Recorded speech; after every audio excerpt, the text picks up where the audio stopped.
வாங்க இன்றைக்கி சூப்பராக காரசாரமாக சிக்கன் குழம்பு எப்படி இருக்குன்னு பார்க்கலாம். இதே மாதிரி வச்சு பாருங்கள், வீடே மணக்கும், அந்தளவுக்கு டேஸ்ட்டாக இருக்கும். அடிக்கடி நீங்களும் செஞ்சு பார்ப்பீங்க.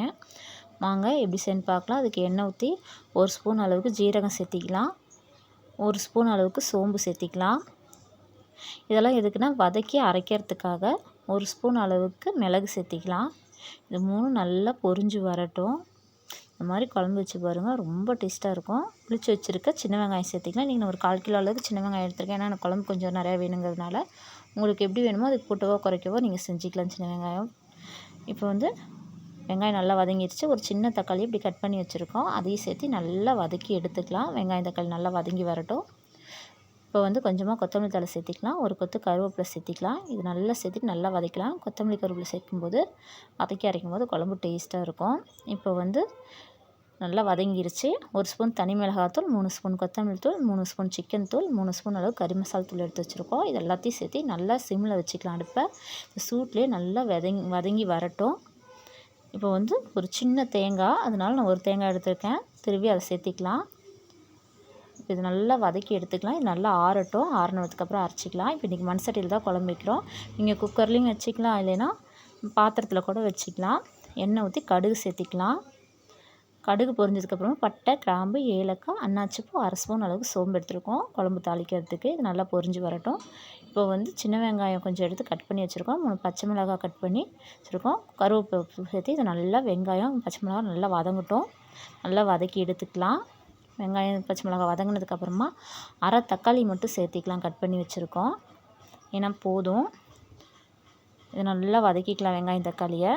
வெங்காயம் தக்காளி நல்லா வதங்கினதுக்கப்புறமா 3 ஸ்பூன் அளவுக்கு இஞ்சி பூண்டு பேஸ்ட்டு சேர்த்திக்கலாம். நான் இன்றைக்கி வைக்கிற அளவுக்கு 3 ஸ்பூன் சேர்த்திருக்கேன். அதை உங்களுக்கு வேணுங்கிற எவ்வளோ அளவு குழம்பு வைக்கிறீங்களோ அது கூட்டவோ குறைக்கவோ வச்சுக்கலாம். பார்த்திங்கன்னா தெரியும், 3 ஸ்பூன் சேர்த்தியாச்சு. இந்த இஞ்சி பூண்டு பேஸ்ட்டு நல்லா வதங்கி வரட்டும். வதங்கி நல்லா எண்ணெய் விட்டு வரும் பாருங்கள். இந்த அளவுக்கு வந்துருச்சு. இந்த அளவுக்கு வதக்கும் போது தான் குழம்பு டேஸ்ட்டாக இருக்கும். இப்போ சிக்கன் வந்து இன்றைக்கி 3/4 கிலோ சிக்கன் எடுத்துருக்கோம்.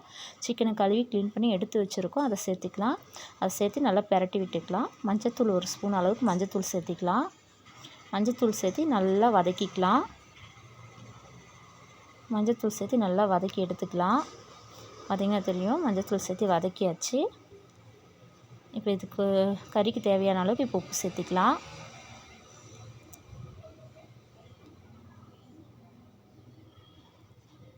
கறிக்கு தேவையான அளவுக்கு உப்பு சேர்த்து நல்லா பிரட்டி விட்டு அது இதாகட்டும். இப்போ வந்து ஆறுனதெல்லாம் நல்லா அரைச்சிக்கலாம். தண்ணி சேர்த்தி, தண்ணி கொஞ்சம் சேர்த்தி நல்லா நைஸாக அரைச்சிட்டு வந்துக்கலாம். இந்த அளவுக்கு நைஸாக அரைச்சிட்டு வந்தாச்சு. இப்போ கறி பார்த்திங்கன்னா தெரியும், நல்லா தண்ணி விட்டு தனித்தனியாக கறி பாருங்கள் உருட்டு வந்திருக்கு. இந்த ஸ்டேஜில் வந்து நம்ம அரைச்சி வச்சுருக்க வெங்காயம் தேங்காவை சேர்த்திக்கலாம். அதை சேர்த்திக்கிட்டு மிக்ஸி ஜாரில் கொஞ்சம் தண்ணி ஊற்றி அதையும் சேர்த்திக்கலாம். குழம்புக்கு தேவையான அளவுக்கு தண்ணி சேர்த்திக்கிட்டு உப்பு சேர்த்திக்கிட்டு நல்லா கொதித்து வரட்டும். பார்த்திங்கன்னா தெரியும், குழம்பு நல்லா கொதிக்க ஆரம்பிச்சிருக்கு. நல்லா கொதிக்கிட்டோம். சிக்கன் வேக ரொம்பலாம் டைம் எடுக்காது, சீக்கிரம் வெந்துடும். அவ்வளோதாங்க, சிக்கன் குழம்பு ரெடி ஆயிடுச்சு. ஒரு கையளவு கொத்தமல்லி தழை சேர்த்திக்கலாம். நல்லா கொதிக்க விட்டுக்கலாம். அவ்வளோதாங்க, சூப்பராக சிக்கன் குழம்பு ரெடி ஆயிடுச்சு.